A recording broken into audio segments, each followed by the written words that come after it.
നമ്മളത് അതിൻ്റെ കാര്യങ്ങളിൽ അന്വേഷിച്ച ശേഷം പരാതി കൊടുത്തത്, രേഖാമൂലം പരാതി കൊടുത്തിട്ട് 1-2 ദിവസമേ ആയുള്ളൂ. അതിൻ്റെ കാര്യം കൊണ്ടാണ്.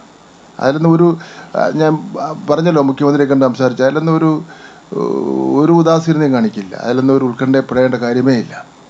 തലേദിവസമല്ല, പിന്നെ 2 ദിവസം മുമ്പേ തന്നെ പൊട്ടിച്ച രീതിയുണ്ട്. അല്ല, അതാണ് ഈ പ്രശ്നം. 4-5 ദിവസം മുമ്പ് തന്നെ സ്കൂളിലെത്തുകയാണ്. അതൊക്കെ ഇത് പരിശോധിക്കട്ടെ.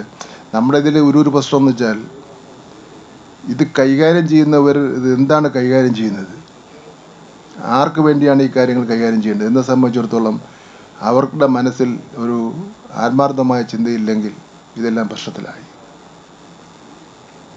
അത് അങ്ങനെയാണല്ലോ.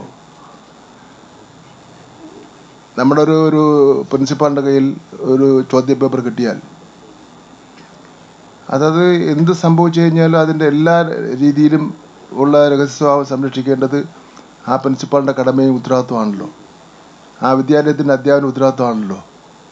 ഗവൺമെൻറ് സ്കൂളിൽ പഠിപ്പിച്ച് ശമ്പളം വാങ്ങുന്ന ഒരു അധ്യാപകൻ ഒരു കാരണവശാലും അടുത്ത ട്യൂട്ടറി കോളേജിൽ പഠിപ്പിക്കാൻ പാടില്ല എന്നുള്ള വിവരം അത് അദ്ദേഹത്തിൻ്റെ ഒരു ധാർമ്മികമായിട്ടുള്ള ഒരു ചിന്തയിൽ കൂടെ എടുക്കേണ്ട തീരുമാനമാണല്ലോ.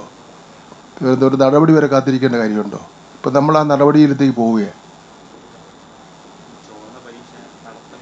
അതിൻ്റെ ആവശ്യമൊന്നുമില്ല. ഞാൻ പറഞ്ഞല്ലേ, ഇത് ആദ്യം തുടങ്ങിയത് തന്നെ ഈ ടേം പരീക്ഷ നമ്മുടെ കുട്ടികളുടെ ഒരു ട്രെയിനിങ്, പരീക്ഷ എഴുതുന്നതിന് വേണ്ടിയുള്ള ഒരു ട്രെയിനിങ് ഒക്കെ ആയിട്ട് തുടങ്ങിയിട്ടാണല്ലോ ഇപ്പോൾ ഇത് ഗൗരവമുള്ള ഒരു പരീക്ഷയായി ഇപ്പോൾ നമ്മൾ എടുത്തിട്ടുള്ളത്. ഇതിൽ വീഴ്ചയൊന്നും ഉണ്ടായിട്ടില്ല. അത് പരിശോധന നടത്തുന്നുണ്ട്. ഞാൻ പരിശോധന നടത്തുന്നതിൻ്റെ ഭാഗമായിട്ടാണ്